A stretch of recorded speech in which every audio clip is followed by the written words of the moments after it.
Bonjour à toutes et à tous et bienvenue sur les ondes de puissance maximale à l'écoute de Star Trek pour les nuls, le podcast.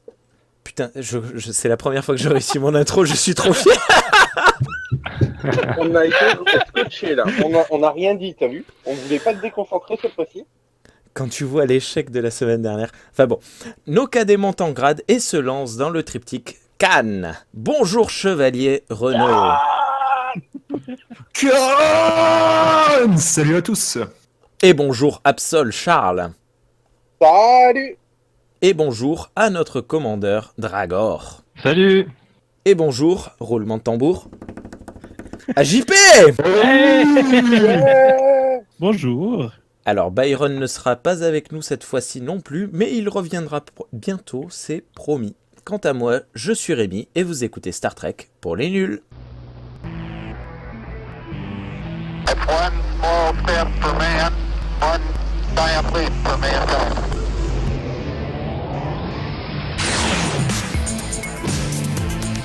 Star Trek pour les nuls.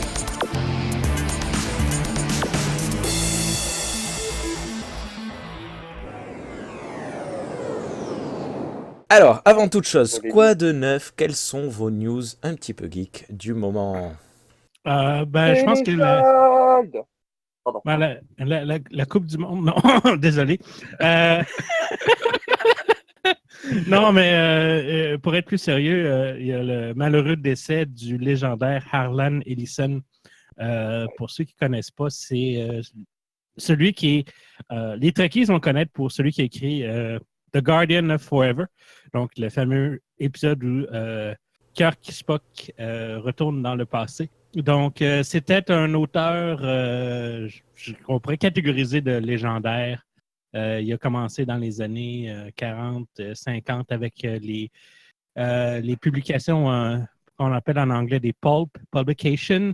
Il était connu pour son tempérament très colérique. Il a poursuivi de nombreuses productions pour plagiat. Il était très protectif de ses créations. Il a même forcé les gens de Terminator à rajouter son nom au crédit parce que le scénario ressemblait étrangement à une de ses nouvelles. Pour vous dire, il y avait un tempérament très, très particulier. Donc, c'est une grande perte pour le monde de la science-fiction. Oui, je crois qu'on parle de ce mec dans un épisode de Dogma. C'est une série de vidéos sur Dailymotion par Karine Debache. Mm-hmm. Il me semble qu'il Oui, l'aborde à un moment. ça ne m'étonnerait pas. Si vous désirez faire une expérience spéciale, il avait aidé à produire un jeu basé sur une de ses nouvelles. C'était I Want to Scream. Un instant, I want to screen free. And I want to screen free from the Non, c'est pas ça? I want to be scream. Donc, OK, je vais en reprendre. 1, 2, 3. Donc, le nom du jeu, I Have No Mouth and I Must Scream. J'ai malheureusement pas lu la nouvelle sur laquelle le jeu est basé, mais le jeu est quand même très, très dérangeant.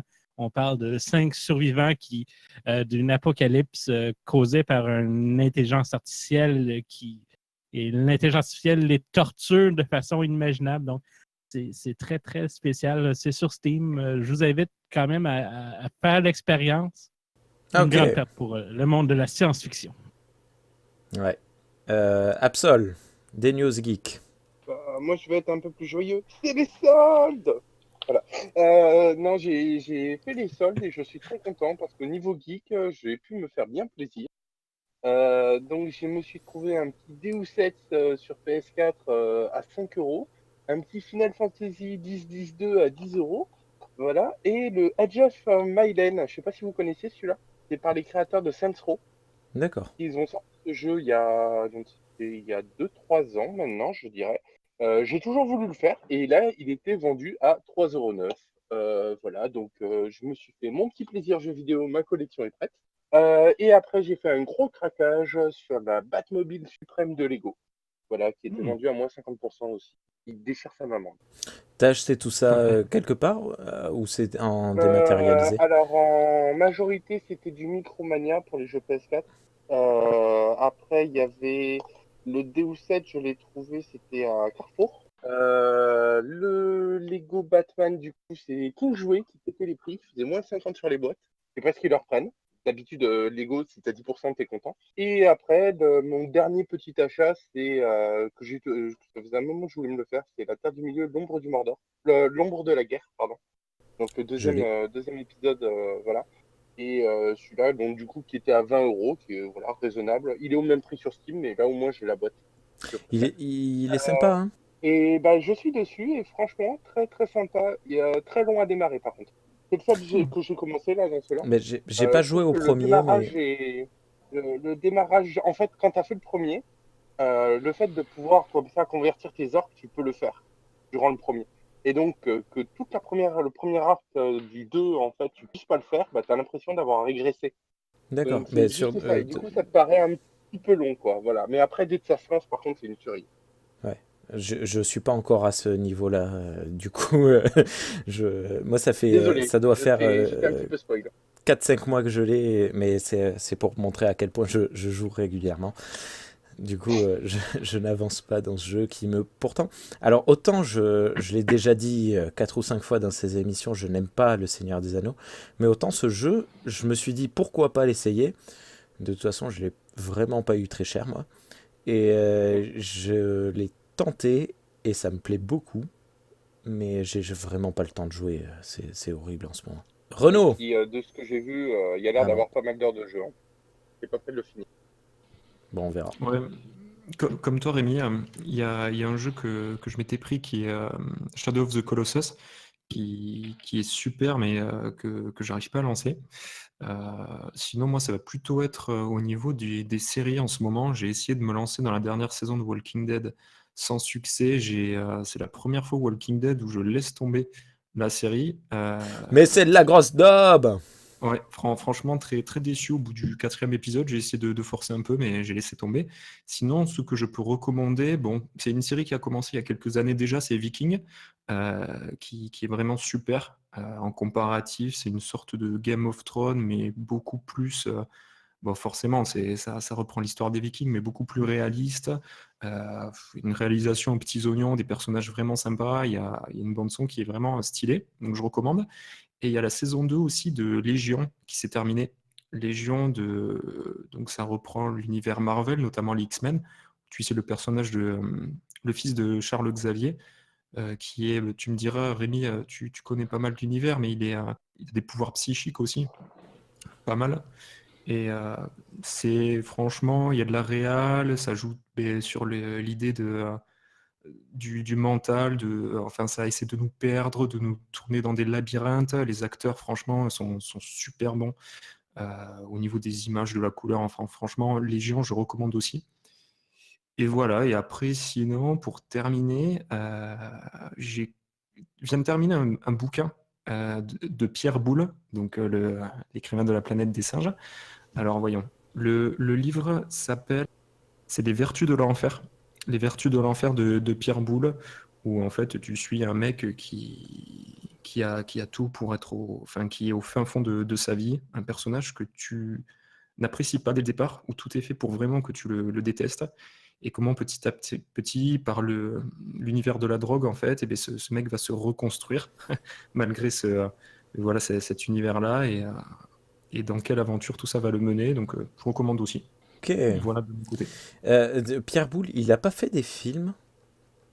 J'aimerais bien voir un film de Boulle. Oh Désolé pour cette blague. Désolé, je Dragor, pourrais pas faire semblant de rire. Dragor, quels sont tes Je news cherchais sur geeks? Wikipédia en plus. Film de Boulle. Oui, alors j'en ai. Je suis en train de lire, enfin essayer de lire plutôt, un comics Star Trek en Klingon qui s'appelle Blood Will Tell, donc le sang parlera, et c'est assez dur, mais bon, c'est assez amusant aussi. Je passe beaucoup de temps à chercher les mots dans le dictionnaire, mais du coup je progresse, ça me fait pas mal progresser, j'ai l'impression. C'est fait par un fan ou C'est plutôt ou sympa. c'est Non, c'est non, vraiment c'est édité? officiel. Ça a été traduit par plusieurs personnes du Klingon Language Institute. Et alors, j'ai aussi acheté la suite, parce qu'en fait, c'est une série de 5 comics. Il y a que le premier qui a été traduit en Klingon. Donc, j'ai le premier et j'ai aussi la suite en anglais, que j'ai déjà lu, en fait. Du coup, ça, c'est quand même plus facile en sachant ce qui se passe de suivre la version Klingon. Et c'est très très sympa. Déjà, le concept est assez cool. En fait, il y a une trame fil rouge qui se passe à l'époque de Star Trek 6. Un peu, oui, presque pendant ou un peu avant Star Trek 6, en fait, juste après l'explosion de Praxis. On suit un C'est membre du conseil Klingon qui doit voter justement pour savoir si l'Empire doit s'allier ou pas avec la Fédération. Et en fait, il discute avec sa fille et il lui montre par où il passe pour essayer de prendre sa décision parce qu'il sait que son vote va peser en fait au conseil. C'est un peu lui qui va devoir trancher en quelque sorte parce qu'il connaît à peu près les tendances des autres et c'est un peu moitié-moitié. Et en fait, il va chercher dans les archives de sa famille des événements, des rencontres entre les Klingons et les humains et la Fédération, pardon. Et du coup, en fait, à travers ça, ça revisite les épisodes de la série originale avec les Klingons, mais vu du point de vue des Klingons. Et c'est assez bien fait et c'est super intéressant. une fois que tu auras lu, c'est quoi? C'est une mini ou une maxi ongoing? Je comprends pas la question. C'est la série de comic book est C'est pas une de en 6 Monaco. chapitres, Pardon. en 12 En chapitres ou 5 c'est chapitres. D'accord. Et ben une fois que tu auras terminé de la lire, si tu veux, on pourra faire une review complète là-dessus. En fait, déjà la version en 6 chapitres, la version anglaise, je l'ai déjà lue en fait, donc Ah ben quand on tu peut veux. faire une review, voilà, quand tu veux. Et la version Klingon, en fait, il y a que le premier. Et à la limite, je suis en train de me dire que c'est tant mieux parce que vu que je passe à peu près 1 heure par double page, je suis loin d'avoir fini. Et oui, c'est du fanatisme. Ça a l'air d'être vraiment complexe, ouais, comme langue, à t'entendre Bah, en fait, c'est détailler. aussi compliqué que n'importe quelle langue qu'on parle. En fait, le Pratiquement, Klingon quoi. est techniquement relativement simple parce que une fois que tu connais les suffixes, les préfixes, Oui, bien sûr qu'il n'y a pas autant d'exceptions qu'en français, quoi. hmm, Mais bon, connaître les suffixes, par exemple sur les suffixes de verbes, il suffit pas forcément de les connaître, quoi. Faut voir comment les agencer entre eux ouais. pour dire ce que tu veux. Ouais, moi je trouve que c'est quand même assez complexe, quoi. Mais bon. Moi, Et ouais. ce que je trouve sympa avec le Klingon, c'est que tu peux faire semblant de parler la langue facilement. Genre, tu fais Ish, tak, par, fuck, ark, et ish, aïe. Klingon à l'envers, ça. C'est magnifique. Qu'allais-tu dire, Renaud? Non, justement, parce que connaissant voilà, la race Klingon, justement, est-ce que tu as quand même beaucoup de mots différents qui viennent? Ils ont vraiment fait un dictionnaire, mais immense, ou c'est surtout peut-être lié à la guerre, ce genre de choses, la politique? Ah, non, on peut vraiment parler de tout en Klingon. Après, il y a beaucoup de débutants qui cherchent leurs mots justement et qui n'arrivent pas à trouver les mots qu'ils veulent. Mais c'est souvent parce que ils prennent pas la bonne tournure de pensée en fait. C'est parce qu'il faut construire son mot des fois, là. Oui, voilà, c'est ça. On peut construire des mots, ouais, tout à fait. Ouais. Et après, il y a des nouveaux mots qui sont ajoutés tous les ans en fonction des demandes de la communauté. Et bon, bah, il y a Hamlet de Shakespeare qui a été intégralement traduit en Klingon. Ah, c'est énorme. Il y a je sais plus comment ça s'appelle, l'histoire de Gilgamesh, qui a été traduite en Ah, Klingon oui. aussi. Ce qui Et, est, et donc on peut vraiment, a priori, on peut tout dire en Klingon, quoi. ce qui est intéressant, par exemple, lorsque tu dis que Hamlet a été traduit en Klingon, ça donne une toute autre vision, peut-être de l'œuvre, je pense. Bah, j'ai pas essayé de la lire, hein. J'ai déjà du mal à lire un comics alors où il y a des images, alors. Non, mais rien que, tu vois, le fait que je sache qu'il y a une version Klingon de Hamlet, je me dis, il y a un autre niveau de lecture possible de la pièce. Ça peut apporter quelque chose, non? Ah oui, Ben, dans ce sens-là, bah peut-être, ouais. comme on dit, on n'a jamais fait l'expérience de Shakespeare tant qu'on ne l'a pas expérimenté dans son Klingon original, là. En autre news, c'est toujours lié à Star Trek d'ailleurs. Ce week-end, j'ai installé Star Trek Bridge Commander. Oh, qui est on remonte dans le qui est temps. là. un jeu, ouais, c'est un jeu Star Trek assez vieux, d'ailleurs assez vieux pour être sur Abandonware, donc on peut l'avoir gratuitement en fait, Ah, ça, c'est une très bonne nouvelle. Ah, bon plan, bon plan. et qui est très connu en termes de jeu de bataille spatiale. Il est même connu, on va dire, en dehors du cadre de Star Trek, Mhm. parce que le moteur de jeu est assez réputé, et surtout parce qu'il y a un système de plugin. Et du coup, on peut rajouter plein de trucs dedans, en fait, et notamment des vaisseaux d'autres franchises. Ouais. Donc, il y a pas mal. D'ailleurs, je passe plus de temps à installer des plugins qu'à jouer. Il y a beaucoup de vaisseaux de Star Wars. Il y a beaucoup de vaisseaux de Stargate.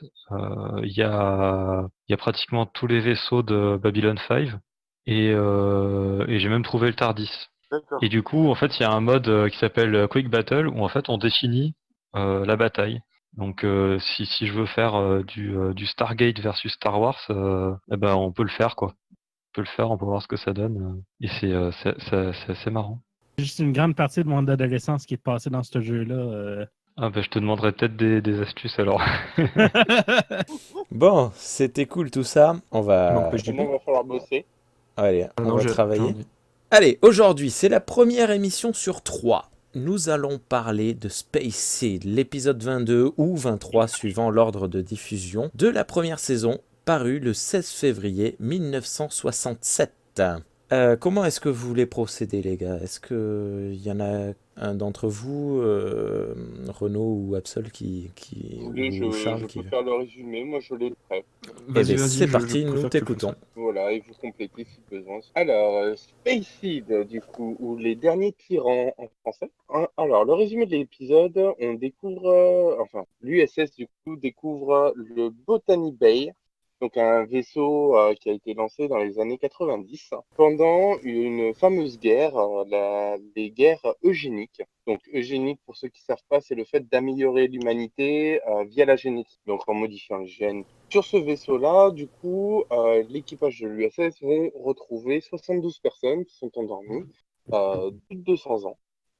Et ils vont déterminer que, en faisant une fausse manip, qu'il y a une cellule de cryogénie. C'est de la cryogénie, en fait.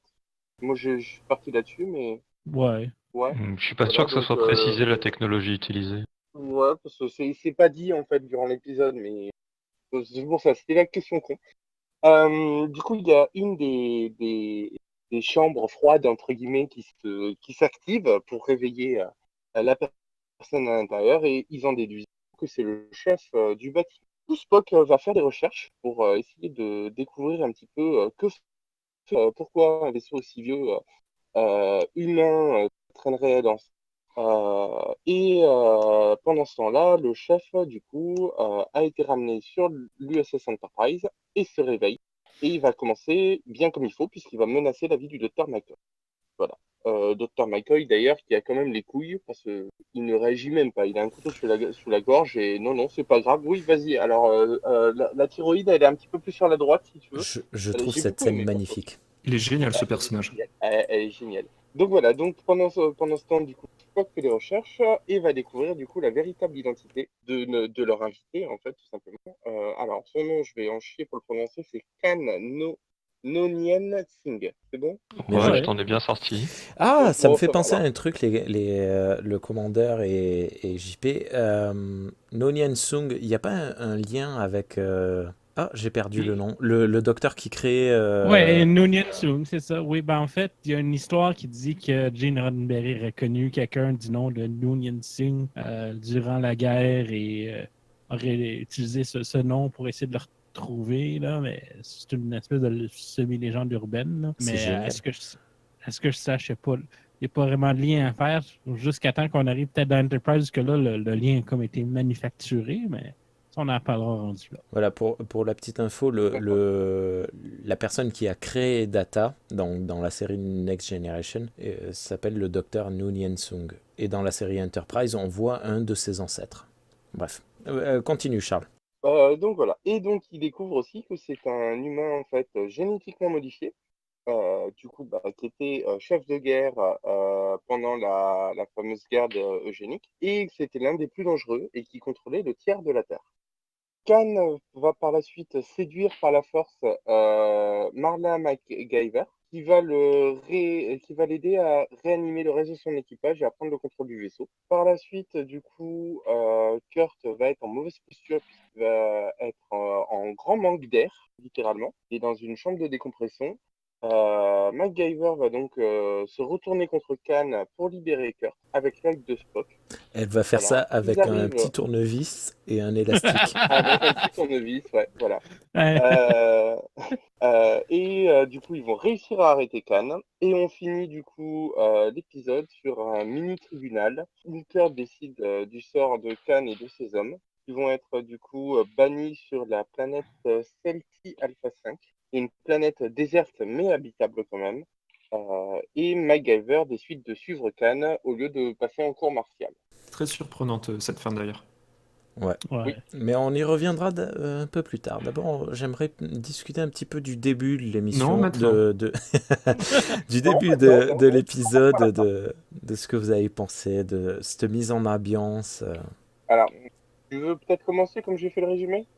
Non, vas-y, je te laisse sur ta lancée, c'est parfait. Salopard, il a pas En envie fait, de il en a marre de parler. Non, chacun son tour, quoi. Non, d'accord. Ce que j'en ai pensé, c'est mitigé. Après, c'est le souci que j'ai maintenant, et je pense qu'ont tous les gens, c'est quand tu t'attends à quelque chose. Là, tu nous avais dit qu'on allait donc lancer la thématique sur Cannes. Moi, bon, juste du personnage, même en dehors de Star Trek, bon, quand tu commences à parler de Khan, tu sais que c'est un personnage important. J'attendais un peu plus, même si c'était la première saison Star Trek, je m'attendais un peu plus. Donc mitigé, mais c'est parce que voilà, j'avais des attentes. Sinon, c'est comme on avait parlé lors de la première émission sur les épisodes pilotes. C'est les premières saisons de Star Trek, elles sont peut-être un peu kitsch.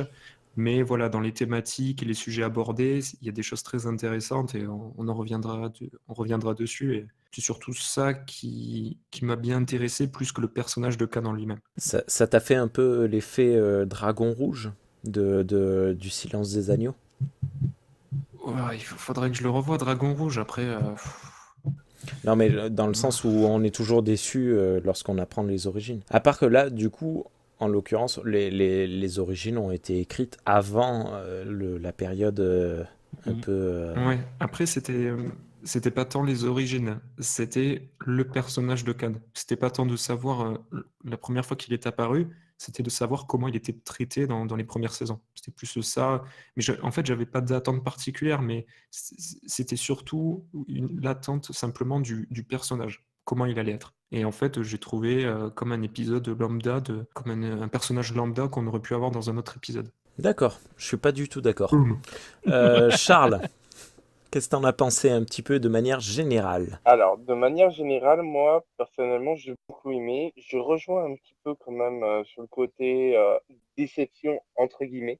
C'est-à-dire que les fans de Star Trek parlent tellement de Khan qu'il est magnifique, il est machin et des trucs, que quand tu regardes un épisode qui va être centré sur lui, tu dis, ouais, bon, ça va envoyer. Et là, tu vois l'origine du personnage, tu fais, ouais, ok, ça passe, mais je m'attendais à mieux, quoi.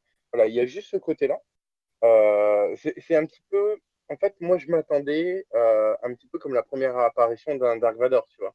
C'est un petit peu. Il a la même aura, en fait, au niveau du personnage dans Star Trek. Khan, où tu dis Dark Vador, c'est la même aura, c'est le grand méchant. Et là, entre guillemets, tu le vois arriver, tu fais ok, ouais, ok, c'est un Indien dans la ville, en fait. Ok, ça marche. Désolé pour la blague, elle était pourrie. Mais après, sur l'épisode en lui-même, j'ai beaucoup aimé le rythme. Bon, il y a des combats qui sont un peu cheapos, hein. Mention spéciale au triple looping quand même du garde qui était devant la cellule de Cannes. J'aime beaucoup. J'étais pris en deux. Franchement, paye ton mec supérieur. Ah ouais, non, mais là, il se prend un vol, quoi. Il se prend un triple looping, la pompe. Allez, au revoir. Mais là, du coup, tu as bien compris la puissance en fait, du personnage.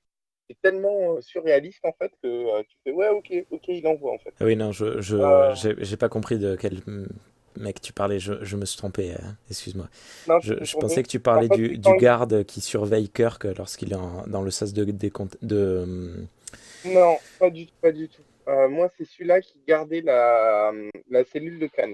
Donc, Avant quand que on le lui ouvre Khan la force porte, la porte, ouais. ouais, il force la porte et après il fout une droite au garde et le garde fait un triple looping. C'est génial. Oui. Moi, j'ai adoré. Non, après, c'est vraiment un très bon épisode. Bon, après, il y a pas mal de choses à dire. Je pense on reviendra dessus. Mais j'ai bien aimé. Dragor, en tant que connaisseur, je suppose que tu as fait tes devoirs. Est-ce que Oui, qu'en as-tu je l'ai revu pensé jeudi. en le revoyant à nouveau cet épisode? Ouais, c'est un épisode que j'apprécie toujours. Je trouve qu'il y a un gros décalage entre la perception de Khan qui est dans la pop culture et le Khan qui est dans l'épisode. Du coup, ça explique peut-être les réactions de Mokade. Parce que ouais, c'est souvent dans la pop culture, souvent perçu comme le grand méchant, l'équivalent de Dark Vador, etc. Alors pour moi, c'est un personnage qui est beaucoup plus dans la nuance. Et du coup, l'épisode est très bon, mais c'est vrai que je suis d'accord avec eux, c'est pas non plus un épisode qui est vraiment supérieur aux autres dans la série originale. C'est un épisode qui est très bon, comme d'autres épisodes sont très bons, quoi. Mais donc ça reste un épisode que j'ai beaucoup de plaisir à revoir, quoi. Ça c'est sûr. Et toi, JP, qu'est-ce que tu en as pensé de cet épisode avec ton recul de connaisseur? Je dirais un peu la même chose. C'est sûr que c'était pas prévu qu'il devienne le grand méchant de Star Trek. Ça paraît un peu quand on regarde la série originale, mais en même temps, je pense que le grand charme de tout l'épisode, c'est vraiment Ricardo Montalban, l'acteur derrière Khan, est tout simplement comme fantastique. Je pense que sa caractérisation du personnage, son sens de la supériorité qui transperce l'écran, je pense que c'est ça qui fait le personnage en tant que tel. Je pense que c'est ça, je pense, qui a inspiré justement les producteurs à faire revenir le personnage en 82. Ouais, il est clair que de toute façon, dès la première apparition, même alors qu'il dort, personnellement, je trouve que Khan a une classe, mais énorme. Il a un charisme qui transperce Ouais. l'écran, c'est énorme. Et il faut dire que ouais, le casting était, je dirais, inspiré un peu, c'est-à-dire de prendre un acteur mexicain pour jouer un personnage techniquement est d'origine hindoue, mais considérant la mentalité des années 60, c'était déjà quand même beaucoup. Je dirais pas félicitations, mais en même temps, c'est comme c'est le mieux qu'ils pouvaient faire à cette époque-là, considérant les. Félicitations pour l'époque, en fait. Non, mais Ouais, c'est vrai que surtout quelqu'un qui a été pratiquement maître du monde. Mm-hmm. Et qui est même admiré par les membres de l'équipage. Ouais, c'est vrai. C'est vrai que dans le contexte des années 60, c'est déjà bien que ça soit pas un homme blanc, quoi. Oui, admirer et jalouser. Et ça, c'est vraiment très, très important, oui. Mm-hmm. Et sinon, je vous rejoins tous les deux sur le côté charismatique de l'acteur et du coup de ce qui donne au personnage vraiment ce magnétisme. Ouais, c'est presque du magnétisme quoi qui s'en dégage et c'est assez bien rendu aussi par les réactions des autres acteurs autour de lui. Je pense qu'il perd un peu en puissance par rapport à la relation qu'il a avec le personnage de MacGyver. C'est Ah ouais. ouais, parce que je trouvais justement que c'était un personnage, tu vois, qui était réfléchi, dangereux. Il y a ce dîner où justement, mais pour moi, c'est la scène de l'épisode où en gros, tu as un échange verbal, comme on a pu le voir dans d'autres épisodes, une partie d'échecs en fait, où tu as justement Kirk qui reste en retrait, tu as Spock un peu qui attaque et Kirk qui observe. Et je trouvais que justement, Khan s'emporte très vite et j'ai l'impression qu'en fait il quittait la table bon, pour se protéger mais presque pour bouder et qu'après pour montrer sa puissance il était obligé de martyriser la femme et de lui dire est-ce que tu seras voué à moi. Sinon va-t'en, j'ai pas envie de te parler. Enfin je trouvais qu'il perdait un peu en carrure Après, de si tu manière parles imposante. de ce côté-là, en fait, il fait que bouder le personnage. Parce que Ouais. quand t'as Kirk qui lui pose les premières questions, l'autre il fait oh j'ai mal à la tête. Oui voilà. Mais sauf que il boude pas en fait, c'est toute sa stratégie de Oui, manipulation c'est pour sa s'emparer du stratégie, vaisseau ouais, quoi. mais c'est vrai que ça fait C'est un petit peu ça, quoi. Voilà. Après, et- c'est ça le souci, c'est il va pour manipuler, après quand même, il en espère beaucoup. Alors c'est vraiment alors qu'il est très fort. Bon après, comme tu disais, il y a un quart de la planète, je crois, il me semble, qui était en son pouvoir. Alors, il devait vraiment être sûr à 100 voire Un tiers. 200% de la réaction de MacGyver pour lui dire je vais prendre en otage l'équipage. Ce qui lui balance son plomb dès le départ. Hein. Ça, c'est, Ouais. c'est-à-dire qu'elle est déjà en son pouvoir à ce moment-là. Effectivement, elle change plus tard. Mais quand elle suit sa stratégie, au départ, elle voulait vraiment le faire, quoi. Et je trouve que les scènes où il la manipule sont assez. Moi, je trouve qu'elles sont assez bien faites. Enfin, pour avoir connu des personnes manipulatrices, c'est un peu comme ça qu'elles agissent, quoi. Je trouve le chaud et le froid. C'est ça. C'est. Après, il y a une scène qui est très importante pour expliquer un petit peu pourquoi justement MacGyver est aussi manipulable. C'est la scène de remontrance de Kirk. Ouais. Donc, t'as MacGyver, du coup, qui était en extase quand ils l'ont trouvé endormi, et en extase quand il était sur la civière en train d'être soigné.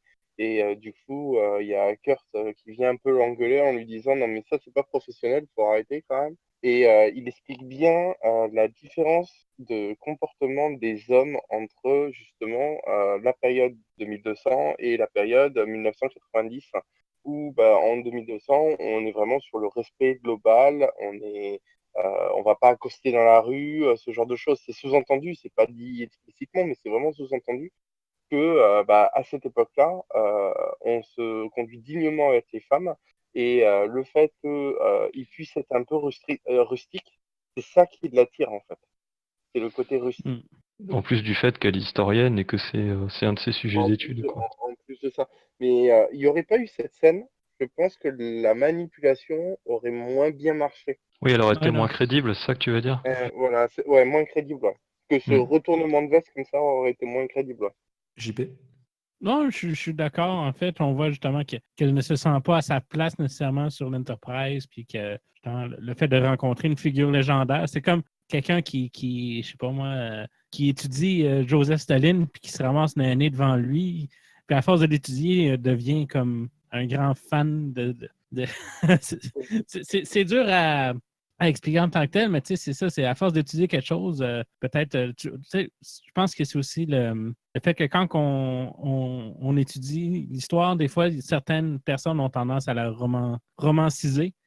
Et je pense que c'est un peu ce qui arrive là. On est tous fans de Jules César, hein. Ouais, c'est ça. Jusqu'à temps qu'on D'ailleurs, change. oui, d'ailleurs, là, il y a un dialogue dans on parle de ça et c'est vachement intéressant. Mm. Ils font exprès en plus de choisir des figures historiques qui sont assez plutôt admirées. Napoléon? Ouais, ils parlent de Napoléon et je crois qu'ils parlent de César aussi. Oui, il parle de César, oui. C'est Khan D'un viking directement aussi, je qui crois. parle de l'empire de César avec Rome et tout ça. Non, après, pour revenir à ce que tu disais, Dragor, c'est vrai que au final, c'est vrai que la possession en fait est assez bien amenée du fait, bon, déjà que lui découvre le dessin, enfin qu'elle elle étudie justement les hommes de pouvoir du XXe siècle, que ben elle a pris en dessin, ensuite qu'il l'embrasse. C'est vrai que c'est étape par étape et petit à petit, tu as raison. En fait, il commence à s'avancer, à s'approcher d'elle pour ensuite la mettre entre ses mains, quoi. Ça, au final, c'est vrai que c'est bien travaillé. Ce que, en fait, moi, je critiquais, c'était la première scène, en fait, où elle va voir cet homme-là. La manière dont c'est filmé, tu as presque l'impression que c'est pas tant le côté historienne, en fait, qui a l'air ébahi par cette découverte, mais plus une femme attirée par quelqu'un. Tu as un gros plan, en fait, sur son visage, tu sais, très lumineux, très scintillant, en fait, où tu as l'impression qu'elle a des étoiles dans les yeux. Pour moi, c'était plus, je sais pas, plus l'idée, en fait, qu'elle était attirée par cet homme plutôt que le côté c'est une découverte qui. Ah, mais je pense que c'est un mélange des deux en fait. Mais oui, effectivement, elle est attirée. Enfin, Vu même la quand elle tenue le dans laquelle voit. est Khan, je pense qu'il y a vraiment il y a une attirance sexuelle de base. Hein. Ah ouais, ouais, ouais, Et ouais, je dans suis la d'accord. tenue Ouais. dans laquelle il est quand il dort dans le caisson, tu vois à peu près tout. Quoi. C'est un truc un petit peu en maille, comme ça, avec des grosses mailles. Donc Mais oui, mais tu même vois moi, je lui ça, sauterais tout ça, dessus. voilà. Je suis d'accord. Ça va, ta femme n'était pas derrière, t'as pas entendu? Comment? Justement, elle est Ta d'accord. femme t'a pas entendu, c'est bon? Oui. Alors, je vais changer de Ça veut sujet un dire oui. petit peu. Non, non. Je vais changer de sujet un petit peu et me tourner un peu vers Dragor et JP. Il y a une scène qui m'a un peu surpris là, en la regardant à nouveau. Comment ça se fait que Kirk arrive à se souvenir que Botany Bay, c'est le nom d'une colonie pénitentiaire australienne? Ok, Kirk est super brillant. On l'a déjà vu dans les séries, dans les épisodes précédents, on le verra dans d'autres épisodes. Mais qu'il connaisse à ce point l'histoire de l'humanité à ce point, enfin, je trouve que c'est énorme. Je dirais que c'est simplement le fait que ça revient un peu à l'image des commandants de vaisseaux britanniques des années 1800, où ce que c'était des hommes de connaissance, tu sais, un peu comme la chanson Very Model of a Modern Major General, donc quelqu'un qui est cultivé, donc quand tu es capitaine, t'es quelqu'un de cultivé et non pas juste, tu sais, qui n'est pas juste capable de se défendre ou qui n'est pas de commander, mais quelqu'un qui a de la culture raffinée et qui a des goûts exquis. Tu sais, il est capable de citer Paradise Lost de Milton et compagnie. Donc, je pense que ça a toujours été un peu dans le personnage en tant que tel, ou même justement dans le style de capitaine que Gene Roddenberry voulait un peu illustrer. C'est l'image d'un capitaine britannique là, à la grande époque Ok. britannique. Là. Après, moi, si je Jean, peux me permettre, juste un j'ai... instant, juste Charles, j'en Vas-y. profite pour vous conseiller, très chers auditeurs, la série The Terror qui est sur Amazon Prime, qui est vraiment une série justement basée sur les capitaines de vaisseaux anglais, et qui est magnifique. Vas-y Charles, excuse-moi. Tu m'avais pas dit qu'on faisait de la sponsor pour pouvoir te Oui, j'ai financer. été sponsorisé par Amazon Prime. Amazon Prime, votre livraison par drone tous les 15 jours. Pardon. Non, après, pour rebondir un petit peu sur ce que tu disais là, comme quoi ça t'a choqué, moi, en fait, je l'ai pris un petit peu comme quelqu'un d'aujourd'hui qui connaît les camps d'Auschwitz. Tu vois, c'était une période charnière qui a Ah, été donc dans la période qui a décimé les trois quarts de la population, je crois. ouais, mais les camps C'était d'Auschwitz, Ouais. c'était c'était il y a vraiment. 60 ans. Là, on parle il y a plus de 300 ans. Ouais, mais non, alors 200 du coup. Et tu penses vraiment que dans 140 ans, on parlera plus d'Auschwitz? Non, mais Auschwitz, c'est particulier. Botany Bay, aujourd'hui, personne n'en parle. Sauf peut-être Sean de Ouais, Trek mais on du the coup, Tube. Les comme ils disent Australiens. que c'est là, ouais, les Australiens, mais comme là, en fait, ils disent que c'est là où a été enfermés les plus grands criminels de cette période-là, est-ce que justement, ça serait pas dans les livres d'histoire, en fait, tout simplement? Dans Il leur faut dire culture aussi que générale, en fait.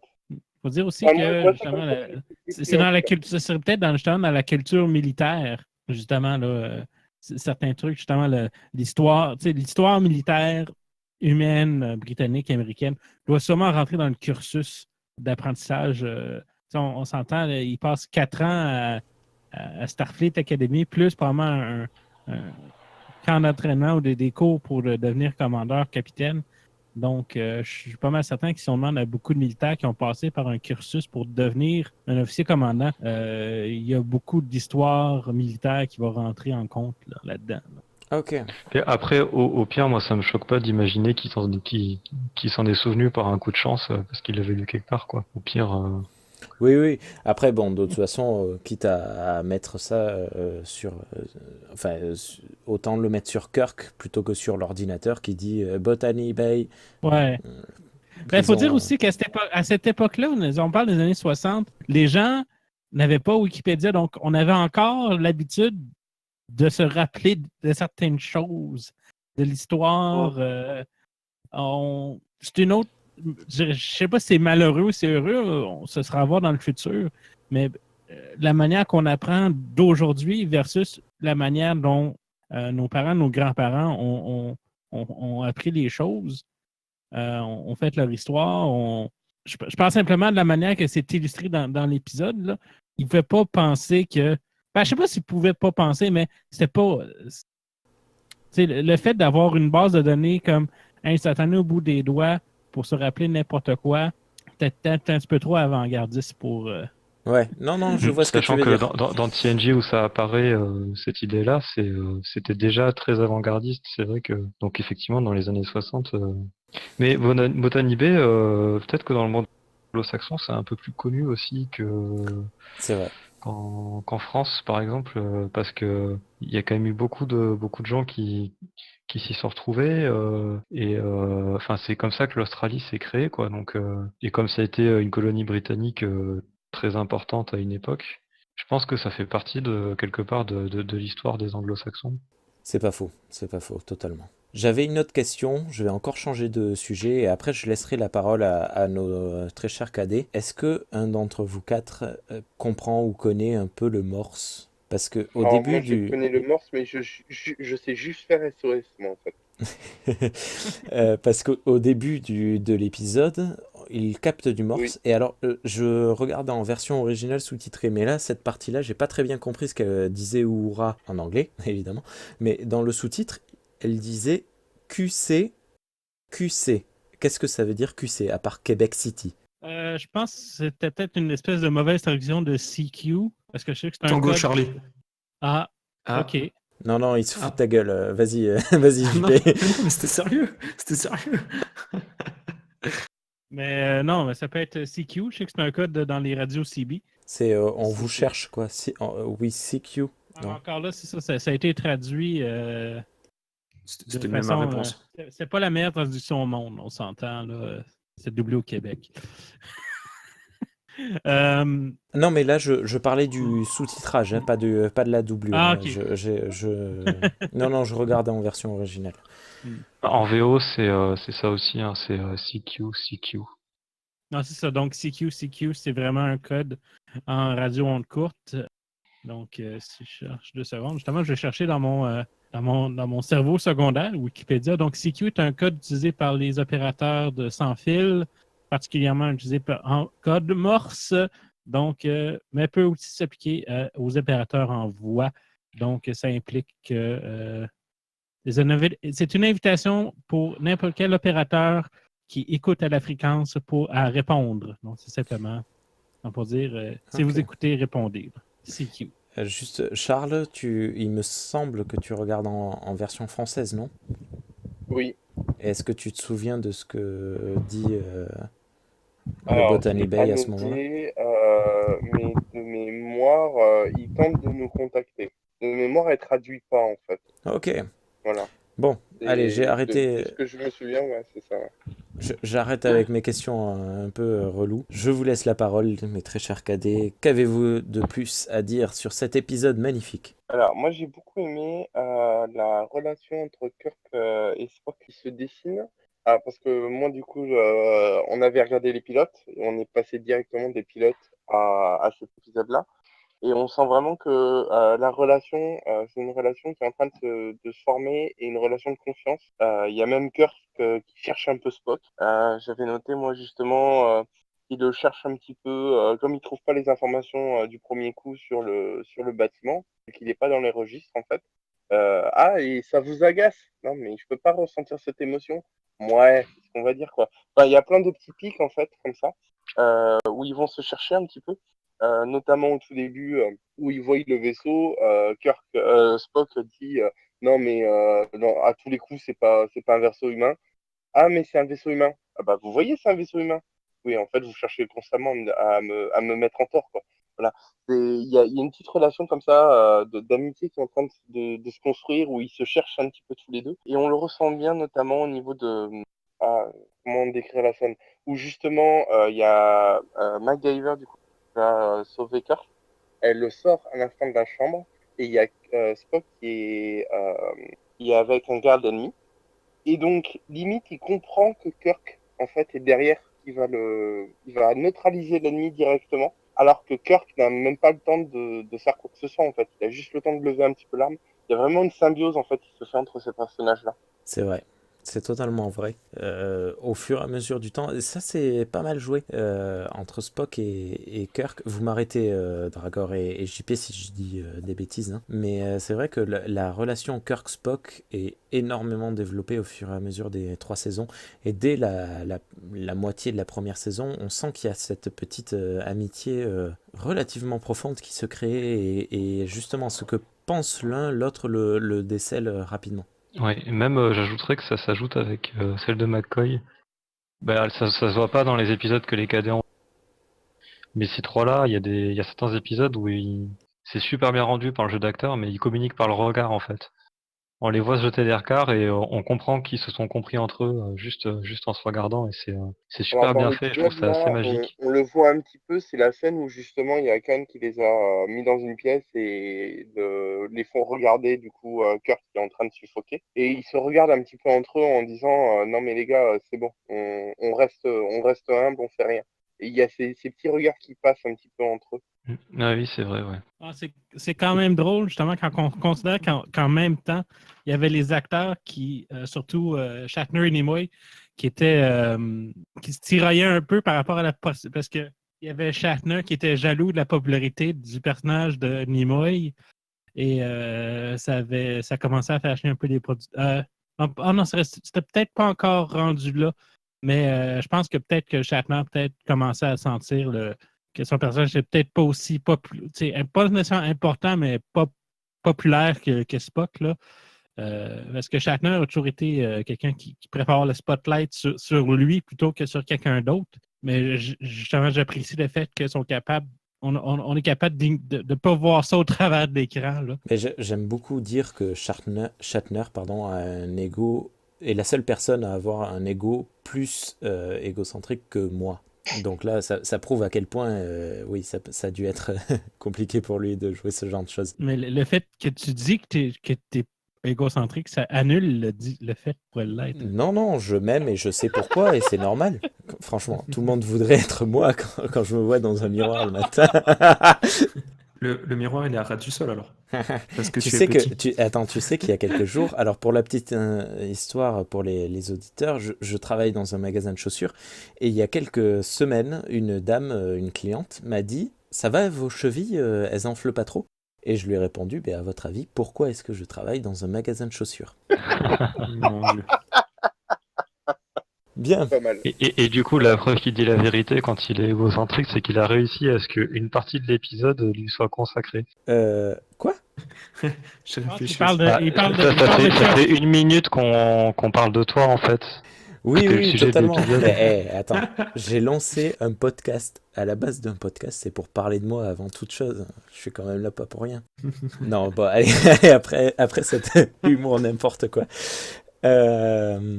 J'ai beaucoup aimé l'humour dans cet épisode, dans la première partie. Et puis d'un coup, paf, on arrête l'humour et on parle de choses extrêmement sérieuses.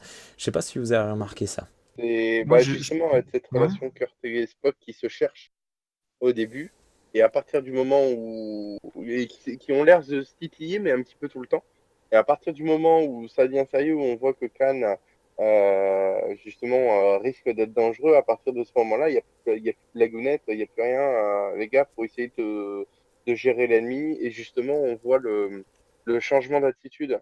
Il y a Kurt et Spock, du coup, il y a Khan qui commence à être dangereux, et puis du coup, ils se mettent en mode stratégique.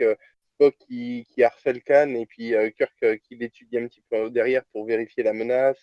Ouais, ça a toujours été comme ça. C'est aussitôt que la subshow commence à arriver, ça devient sérieux, là. Parce que toi, Rémi, en fait, tu penses à quelle scène particulièrement quand tu parles de l'humour Je pense à la scène où Kirk commence à partir du pont.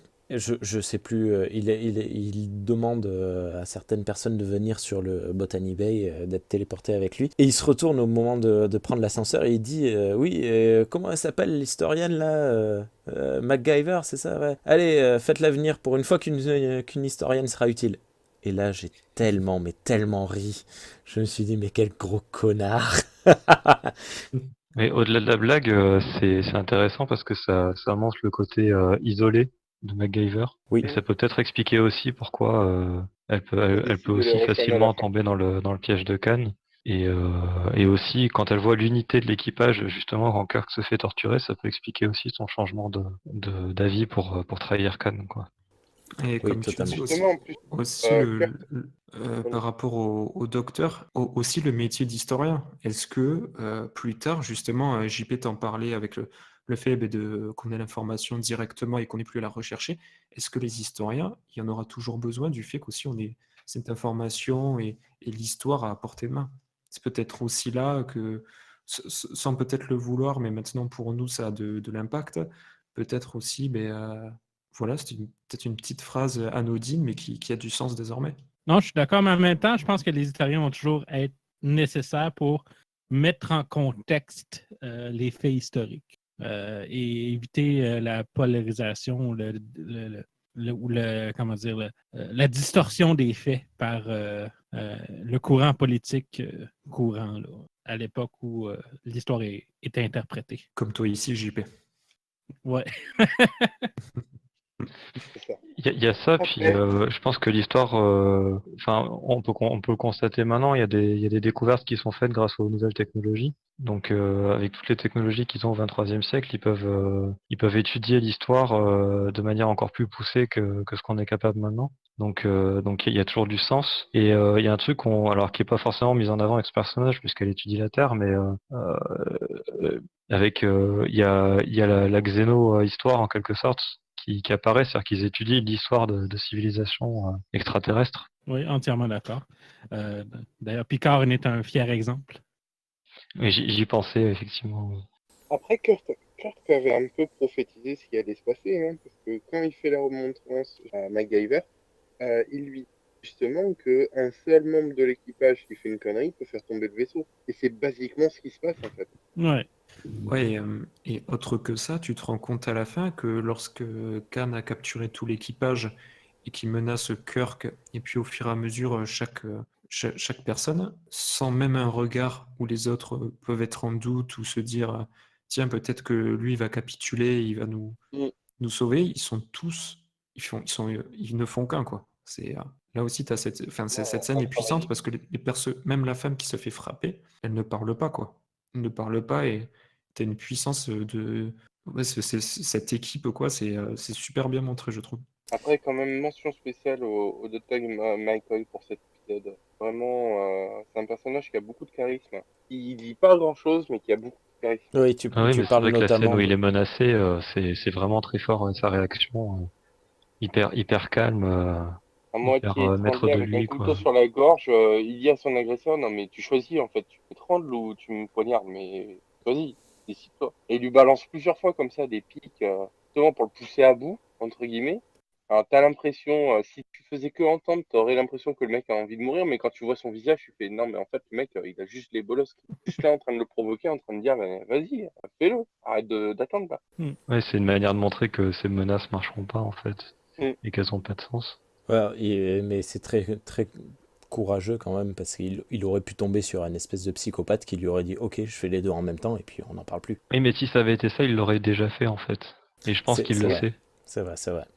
Ce qui m'amène quand même à penser à cette magnifique, mais vraiment, quand j'ai revu la scène là, je trouve vraiment ça super, la scène de Kung Fu dans la salle des machines, avec dont on parlait, on en a parlé un peu dans l'épisode pilote, le Double Fist Kirk, qui est magnifique. Ouais, oui. Il y en a trois. Oui, il m'a semblé qu'il y en a. Ouais, j'en ai vu un particulièrement. Les autres, j'ai pas fait attention. Ben, en fait, dans C'est énorme. une seule séquence, il en cale trois. Pam, pam, pam. Il lui met. Mais bon, on oublie qu'il y a plein de doublures, enfin que c'est tout le temps la même doublure, mais une scène comme ça, il lui prend. Il y a une scène de catch où il saute sur le mur, il lui chope les jambes entre le cou et hop, Ouais. il le balance par terre. Je trouve ça génial. Une scène comme ça tournée aujourd'hui, on dirait que c'est une des meilleures scènes de baston de tous les temps. C'est génial. Oui, Ouais. c'est la manière de filmer qui peut faire que ça paraît ridicule. Exactement. Mais en fait, il y a beaucoup de chorégraphies de maintenant qui sont complètement ridicules, mais comme c'est filmé de très près avec du shaking caméra, on voit à peine ce qui se passe. Du coup, ça a l'air vachement bien, mais en fait, il cache beaucoup la misère, quoi. Et d'ailleurs, mes nombreuses visites au set tour à Ticonderoga m'ont fait remarquer certaines choses dans la salle des machines en tant que telle. Premier fait que l'espèce de bâton que Kirk utilise pour rassommer Khan, ce n'était que pour cet épisode-là. Ils n'ont jamais réapparu par la suite. Et ensuite, quand on regarde la salle des machines, il manque le gros réacteur au milieu. Fait que la salle est entièrement vide. Parce que normalement, il y a une espèce de gros réacteur en matière antimatière dans le milieu de la salle qui est absent. Donc, c'est quand même intéressant de voir là, qu'ils n'ont pas hésité à déconstruire certains éléments de la salle des machines juste pour faire de la place pour la bataille. On va même ajouter des éléments pour le bien de la scène. Là. Après, le seul défaut vraiment de cette scène de combat, c'est la fin juste. Le frappe avec le marteau, là, tu fais oh là là, oh là là, il frappe pas là. Là, il frappe pas du tout. Oui, le coup avec le bâton, Les deux j'en sais derniers rien. coups sont dans le vide, ouais. Oh, ils sont moches. Ils sont très très moches. Là, tu sens que ça vieillit quand même. Le flingue aussi que Khan broie dans ses mains. Le- Ouais.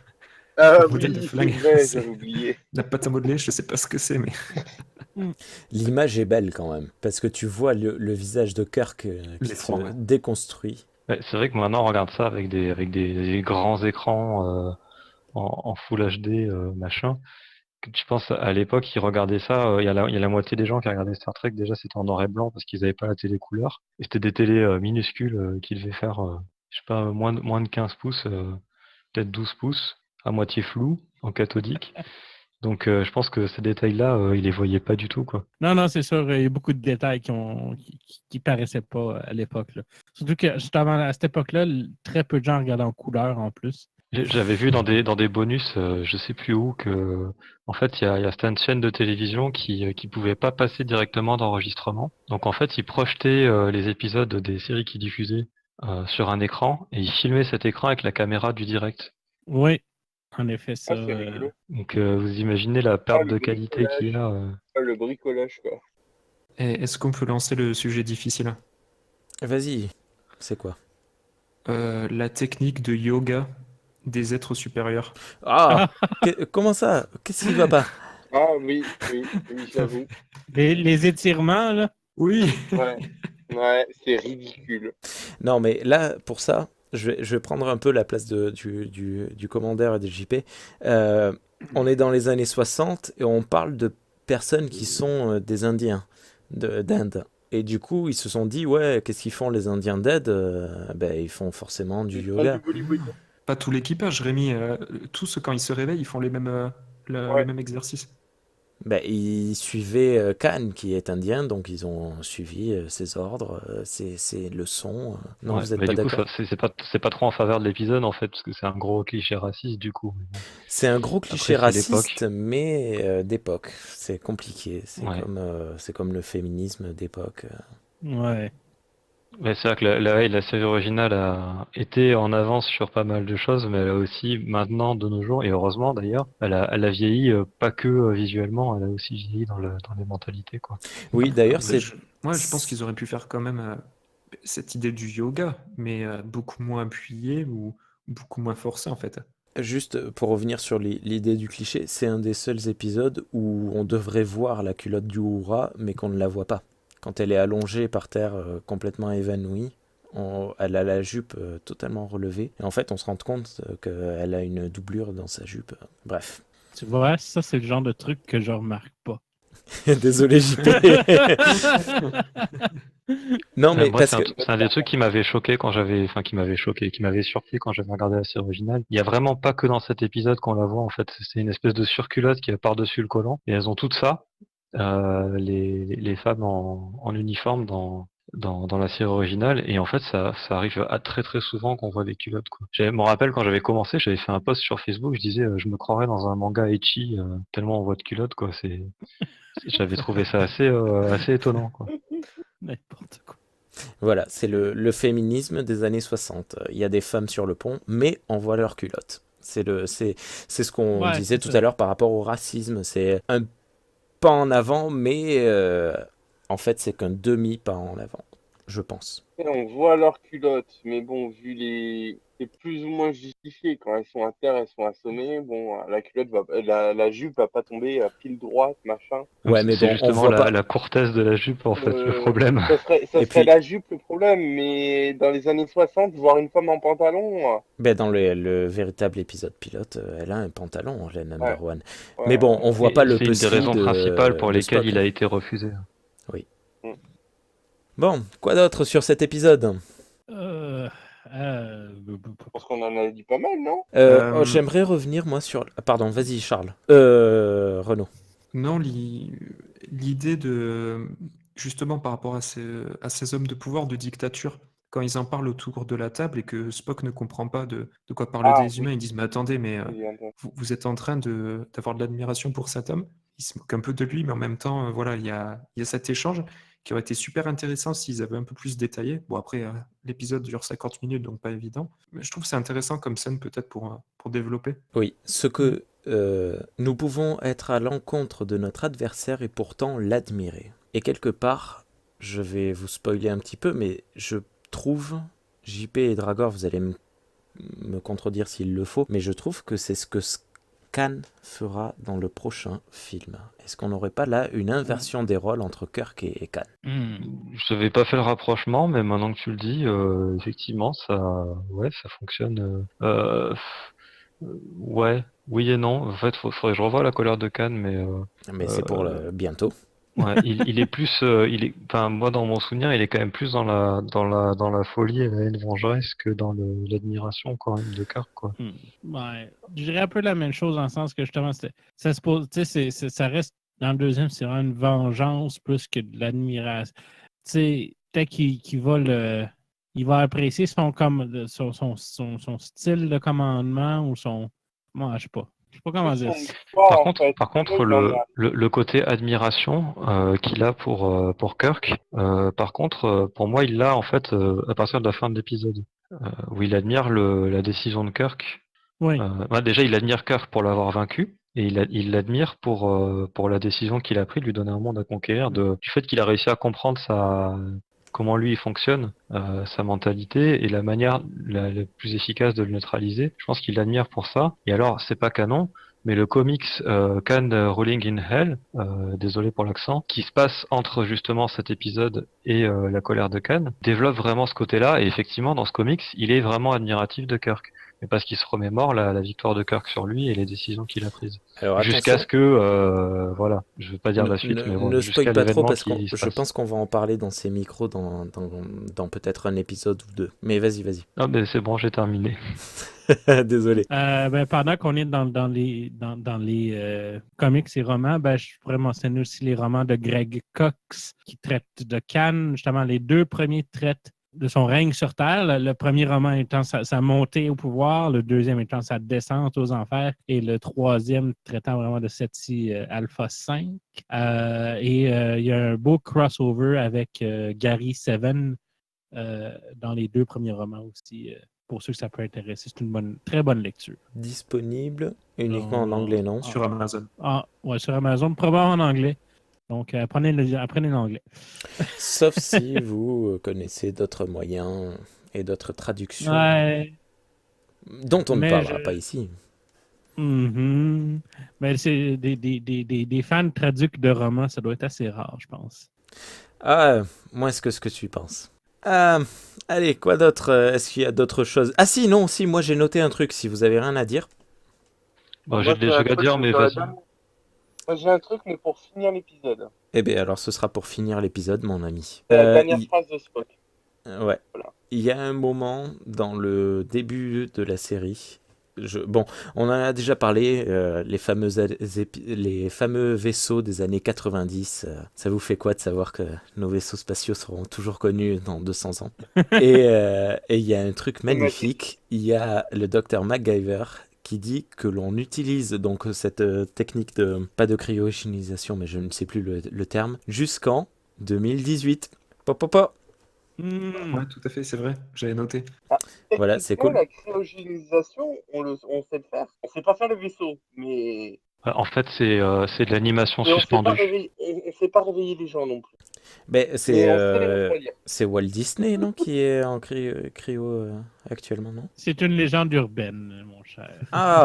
Je suis dégoûté. Et bim JP, notre débunker officiel. Ouais, ça me fait plaisir de détruire tous vos espoirs et vos rêves. Salaud! Mais Michael Jackson est sur une île déserte avec Elvis et JFK. Ah, voilà, ça c'est vrai, ça. Et alors, attends, pour faire un petit peu d'auto-promo pour ma région que j'aime tant, il y a une vidéo qui est sortie il y a... quand est-ce que Michael Jackson est décédé? Il y a 3 ans? 4 ans? En plus que ça, 5. Beaucoup plus, Rémi. Il y a une vidéo qui a été largement diffusée sur Facebook qui disait « Michael Jackson n'est pas mort, on l'a retrouvé dans le Gers en train de conduire un tracteur ». Et dans la vidéo, on voit un mec qui ressemble énormément à Jackson. Et c'est vraiment lui, moi je suis persuadé que c'est mon voisin. C'est quand même admirable et génial les animations dans ta région, Rémi. Oui, écoute, il pleut moins souvent qu'à Pau. Boum. Allez, oui. Allez, pour revenir au sujet, en fait, c'est pas de la cryogénisation, c'est de l'animation suspendue. Merci Suspended beaucoup. Animation. en anglais. Voilà. J'ai essayé de retrouver depuis tout à l'heure, Terme mais qui est juste assez générique pour pas qu'on puisse trop. connaître la technologie. Ouais. C'est Et ça me fait penser, j'y pense, c'était pas dans mes notes, ça me fait penser un peu à la technique qu'ils utilisent dans le premier film, La planète des singes. Les 4 Ouais. personnages du vaisseau spatial sont dans des cuves et il y a juste une lumière et on sait pas. Et d'ailleurs dans Aliens aussi, dans le premier Alien, Ouais. dans Ouais. toute la saga C'est Alien, assez, pardon. c'est assez récurrent dans la SF en fait, qui se veut réaliste où ils décident de pas franchir la barrière de la vitesse de la lumière.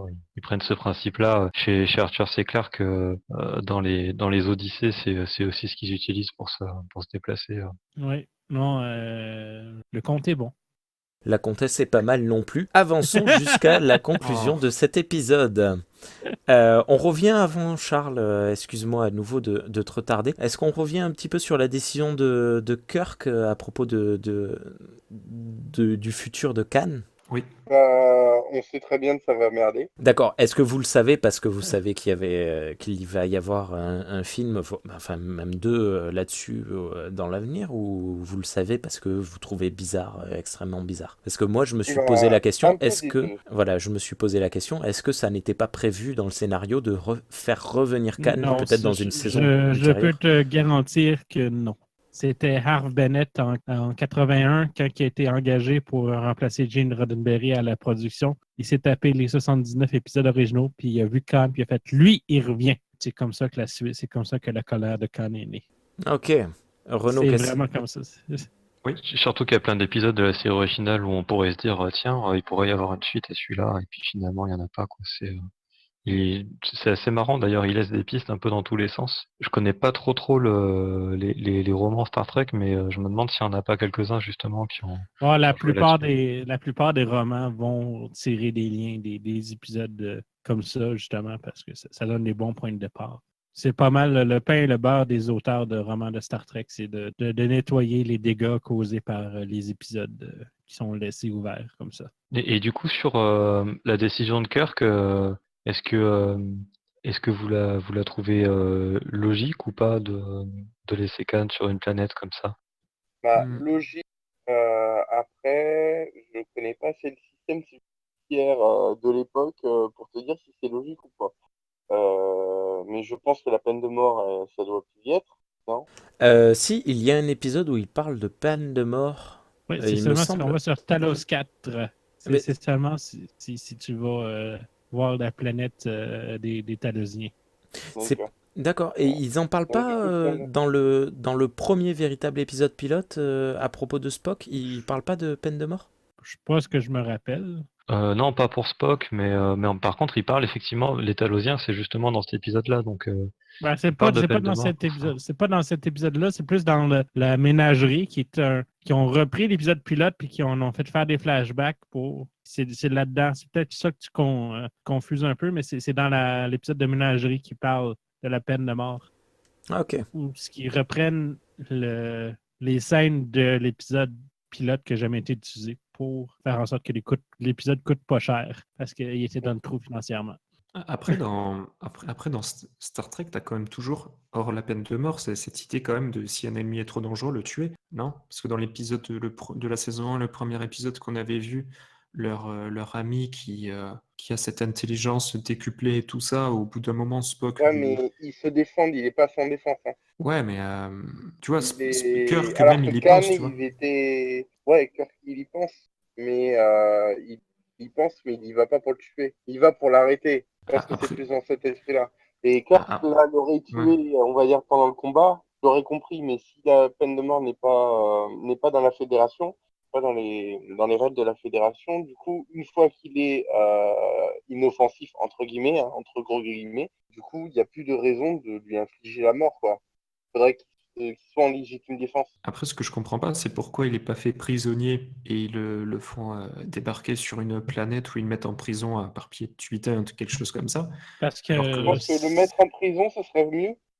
ben, disons que là, je sais Avec pas, le charme ils qu'il lui peut font laisser avoir, une avec le planète. charme. Ouais, mais là, ils le font aller sur une planète avec tout son équipage, sachant que forcément, même s'ils restent entre eux, tu auras cette idée de dictature quand même. Et pour les gens ces personnes qui vivent ensemble, je sais pas, tu laisses quand même, même si tu penses juste à MacGyver, enfin, elle, je sais pas si elle aura la belle vie, quoi. Oui, mais Après, elle est ils l'ont d'accord pour y aller. choisi après. Ils Ouais, l'ont mais c'est choisi. parce elle s'est fait tourner le cerveau, quoi. Bah, Ouais, plus mais dans En fait, vraiment c'est à ce pour rire. moment-là, parce vraiment, qu'elle s'était retournée ouais. contre lui, donc... Ouais, non, je pense qu'elle est vraiment en accord avec le fonctionnement de Cannes, en fait. Ouais, Et puis d'un autre côté, elle a le choix entre ça et la cour martiale, donc elle se dit autant essayer. je sais pas, moi ça me faisait penser au syndrome de Stockholm, un peu, tu vois, Mm. le personnage de MacGyver. Après, je trouve que du coup, c'est la solution la plus enviable, entre guillemets, de le mettre sur une planète. De base, il y a pas d'humanoïdes et ils vont galérer pour survivre et tout ça. De toute façon, ils sont faits pour. Donc, c'est vraiment la meilleure idée parce que les mettre en prison avec des gardes qui auraient pu être sous l'influence de Cannes, c'est risqué d'avoir une émeute dans la prison, quoi. Hein. Ils prennent un risque quand même assez énorme. Et en plus de ça, ils gagnent plus ou moins le respect de Cannes. Après, en tout cas, on peut pas enlever à cet épisode qu'il prend une décision.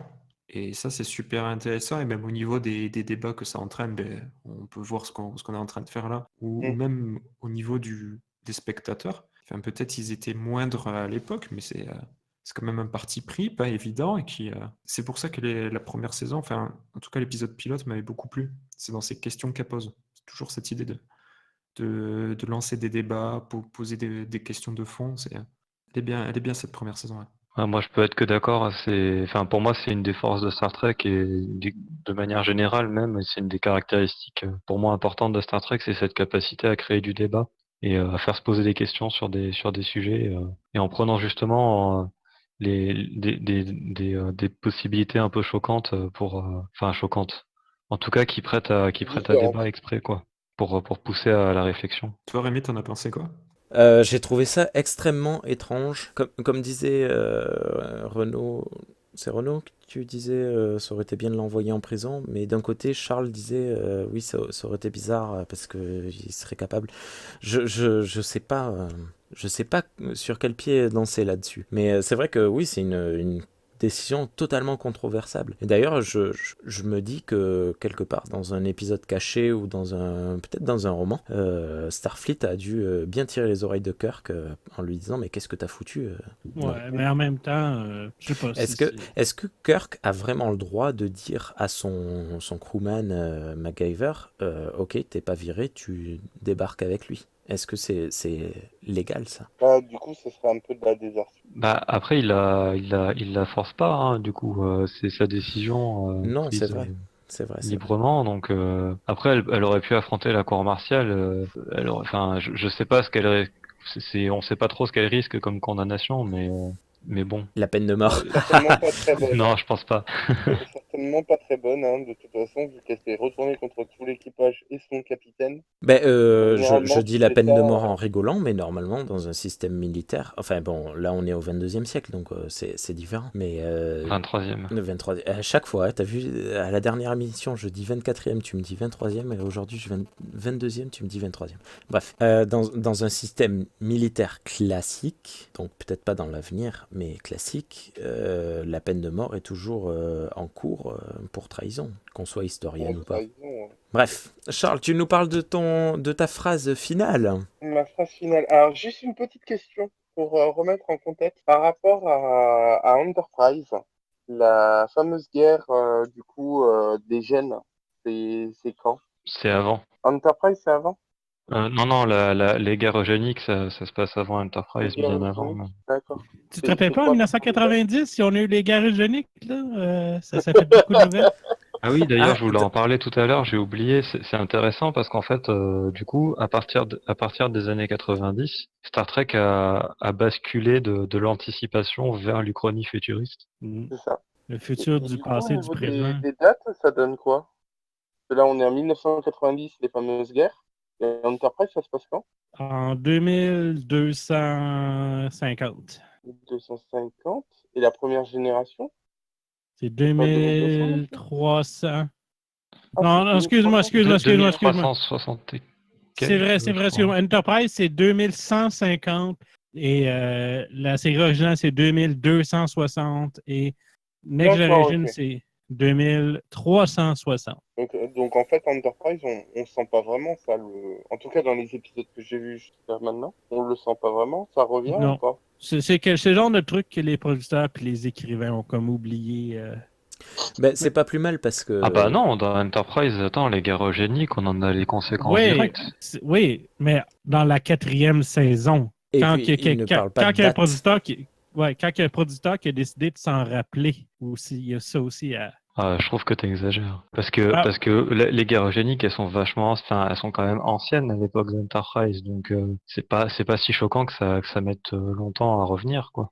Ouais. Après, bon, la continuité dans Star Trek, on pourrait en reparler 10 000 ans, parce que la fameuse, Oui. attention, spoil alerte pour les cadets, bouchez-vous les oreilles, mais la destruction d'une très grande ville de la Terre durant la guerre des Xindi, on n'en fait jamais cas ni mention dans les séries suivantes. Et en même temps, est-ce qu'il y avait des raisons d'en faire mention Est-ce qu'il y aurait eu des raisons d'en faire mention dans les séries suivantes? Je pense que si les scénaristes de l'époque avaient su que dans l'avenir on en parlerait, ils auraient fait quand même au moins un épisode centré là-dessus. Non ? Bah ouais, mais ça aurait été du fan service. Et du coup, ça aurait pas été forcément. Tu vois, dans un univers aussi vaste que Star Trek, il y a tellement d'événements qui se sont produits que en faire mention de ça, c'est pas plus important que de faire mention de Surak pour les Vulcains. C'est même moins important finalement en termes d'enjeux géopolitiques global sur la galaxie, quoi. Ouais. Donc voilà. Merci pour la précision. Ça permet de replacer un peu dans le contexte. Non, donc pour finir, j'ai adoré la dernière phrase de Spock qui propose, mais calmement, à Kirk de dire bah écoute, on revient dans 100 ans. Ben, d'où le titre de l'épisode en anglais, Spacey. Donc, que deviendra ces graines que nous avons plantées? Et j'ai beaucoup aimé, mais en plus Spock qui a pas l'air de réfléchir et Kirk qui le regarde en mode non mais je serais déjà mort et enterré. Ah, tu l'as regardé en français ou en sous-titré? Parce que sur Netflix, au niveau des sous-titres, j'ai l'impression qu'il dit ce serait intéressant de revenir dans 100 ans, voir ce qu'ils sont devenus. Ça donnait plus l'impression qu'il parlait d'un vaisseau ou qu'un vaisseau ou un équipage aille voir plus que lui directement. Enfin, j'ai plus eu cette impression, tu vois. Alors c'est la même phrase hein, qui dit, c'est quasiment la même phrase mais avec l'intonation. T'as plus l'impression qu'il parle du vaisseau du VSS Enterprise. J'ai pas fait attention, tu vois. Faudrait que je regarderai ouais, tout à l'heure. Non, C'est vrai que moi je suis l'avais d'accord plus avec vu Renaud. comme Renault, mais Charles, je trouve que c'est quand même intéressant parce que effectivement, vu la longévité vulcaine, Spock peut parfaitement revenir 100 ans plus tard pour voir ce qui s'est passé sur la planète, quoi. Et peut-être qu'il moi, pense je pas l'ai que vu Kirk comme n'aura pas la longévité. Moi, je l'ai vu un petit peu comme la revanche de Spock aussi, qui a pas arrêté de se faire titiller par Kirk tout le long du début de l'épisode, où il se foutait un peu de sa tronche et tout, et puis Spock à la fin qui fait ouais, bah écoute, on ira voir ce que ça donne dans 100 ans du coup. Moi, je l'ai vraiment vécu comme ça le truc. Je l'avais pas du tout perçu comme ça non plus, mais j'aime bien l'idée. Je trouve ça rigolo. C'est vrai. Voilà. Mais au final, ça ne se passera pas 100 ans plus tard, mais peut-être 20, 30 ans, je sais pas. Et on en parlera lors de la prochaine émission. Oh, merci pour cet enchaînement gratuit que tu m'as fourni. Merci beaucoup, Absol. Je sais. Allez, petite dernière question, les cadets. Qu'est-ce que vous attendez pour ce prochain film, La colère de Khan, Wrath of Khan? Un Charles. vrai Khan. J'ai déjà répondu. Un vrai Khan. Un Khan qui envoie. Un Khan qui tabasse. De la baston. Voilà. Dont le premier prénom sera Jerry. Jerry Khan. Ou alors You Can Show It. Bref, Renaud, qu'en penses-tu? Que veux-tu voir dans ce prochain film? Et moi, la barbe à Cannes. C'est le festival du jeu de mots aujourd'hui? Attends, je me remets de ma blague. Barbiturique. Tu ricanes? Oh là là. Allez, balancez-les toutes là maintenant, tant qu'on y est. Khan, Non. on y est. Ça, pardon. Oh. Non, Le cantonnier. non, ce que je peux dire, c'est Yes We Can. Non, bon, je crois que j'ai marqué la fin des blagues en fait. Mais non, ce que j'attends de ce film Star Trek, bon déjà, c'est commencer à voir le premier vieux film Star Trek, ceux d'une longue série, Parce que moi, j'ai juste vu ceux de J.J. Abrams. Donc, j'en attends pas mal. Sachant, Rémi, tu le sais, j'aime beaucoup Durandal. C'est vrai qu'il a fait une rétrospective dessus. J'avais regardé d'une oreille assez distraite toutes les rétrospectives qu'il avait fait sur Star Trek, vu que j'en avais vu aucun. Et j'attendais de les voir pour après regarder ces rétrospectives. Donc, ça va être un bon projet. Moi, ça me tarde. J'attends rien de particulier. Je ne veux pas en attendre trop. Et j'espère que je vais bien apprécier. D'ailleurs, c'est quand est-ce que tu l'invites Durandal sur le podcast? Alors, 3 choses. La première, je pense très sérieusement à l'inviter sur le podcast. Je sais qu'un membre de l'équipage actuel ne l'aime pas trop. On pourra en parler hors ligne. Deuxième chose, je sais pas à quel point c'est du leakage que je vais balancer, mais j'envoie régulièrement des messages à Durandal et je lui ai dit, est-ce que tu prévois un petit remake de tes épisodes sur Star Trek? Et il m'a répondu, un petit bonhomme qui fait un clin d'œil. Donc je ne sais pas si ça veut dire une petite annonce. J'ai très hâte. Mais Tu lui mets la pression là. ouais, non, mais je pense pas qu'il nous écoute. Enfin, je lui ai parlé de notre émission. Il m'a dit ouais, non, 2 heures pour la première, ça fait un petit peu trop long. J'ai d'autres choses à foutre que vous écoutez, bande de connards. Et du coup, je sais pas, je le relancerai à l'occasion, je pense. Et la troisième chose, j'ai complètement zappé ce que je voulais dire sur Durandal. Je pense, oui, ces épisodes retour là sur, c'est pourquoi j'ai raison et vous avez tort sur la série Star Trek commence à dater et je pense qu'ils travaillent sérieusement sur un remake en prenant en compte les reboots de la Kevin Timelines. Oui, non, et une autre dernière chose, alors le film La colère de Khan, Wrath of Khan, n'est pas le premier film Star Trek. Le premier film Star Trek sera The Motion Picture. Mais on va en parler, mais un petit peu plus tard, parce qu'il est un petit peu particulier dans la filmographie de Star Trek, et je sais pas si vous êtes vraiment prêts à l'affronter. Vous n'êtes pas prêt. Faut beaucoup de café. D'accord. Ça reste un de mes films favoris. Ou un très grand écran.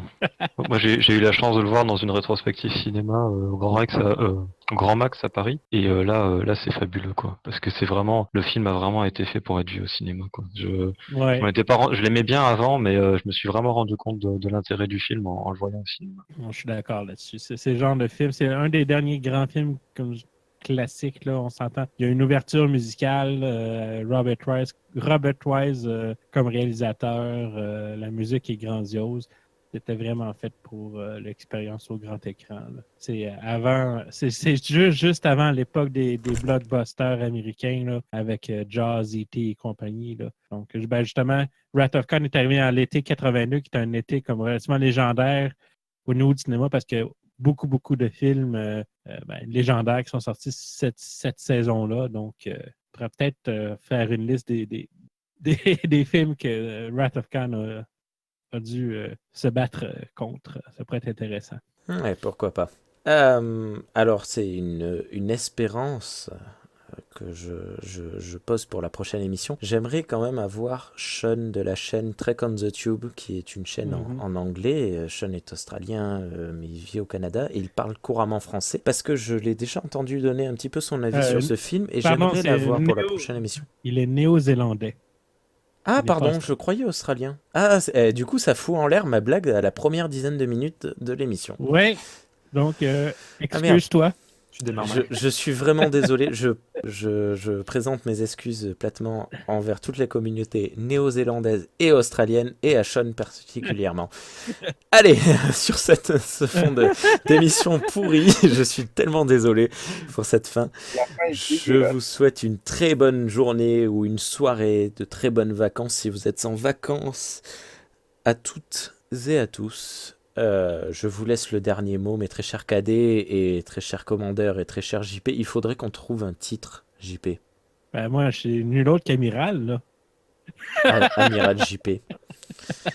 Allez, du coup, on commence par les cadets. Un dernier mot. L'équipe de Star Trek pour les nuls n'est pas responsable des blagues racistes omises par notre animateur. Salopard. J'approuve. Allez, bonne soirée à tous. Vas-y, Renaud, vas-y.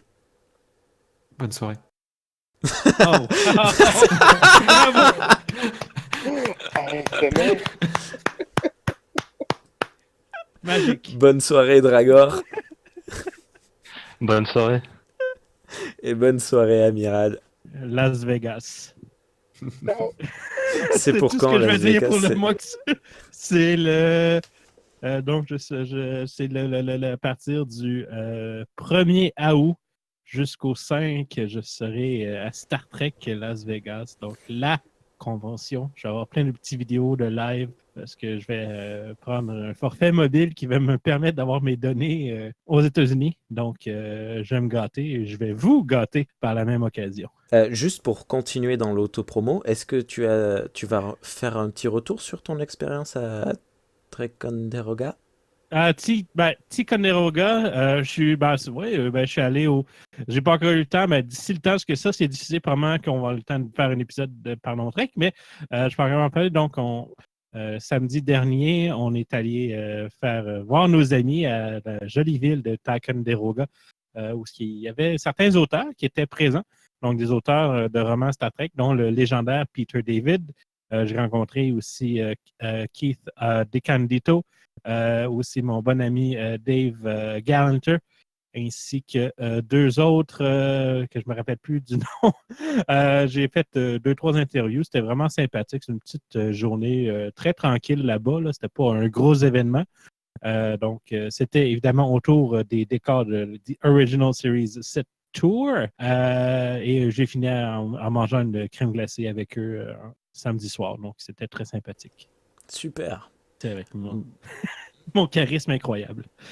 Non, mais si. Moi, j'aime beaucoup tes petites vidéos. En plus, elles sont courtes et c'est très agréable à regarder. Mais il faut parler, j'allais dire VO, il faut parler anglais. Oui, ben, c'est quelque chose qu'on peut très bien faire au Québec, parler anglais. C'est bon.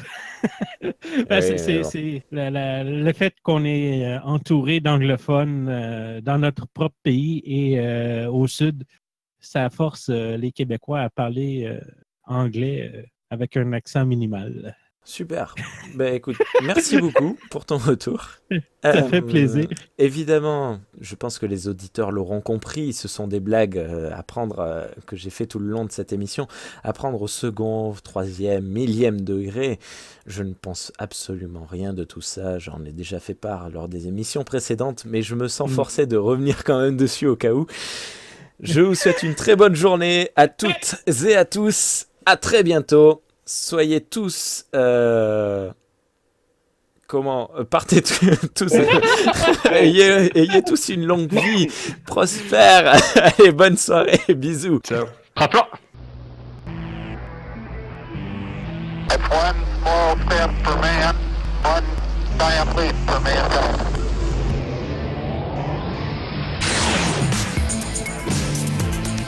Star Trek pour les nuls.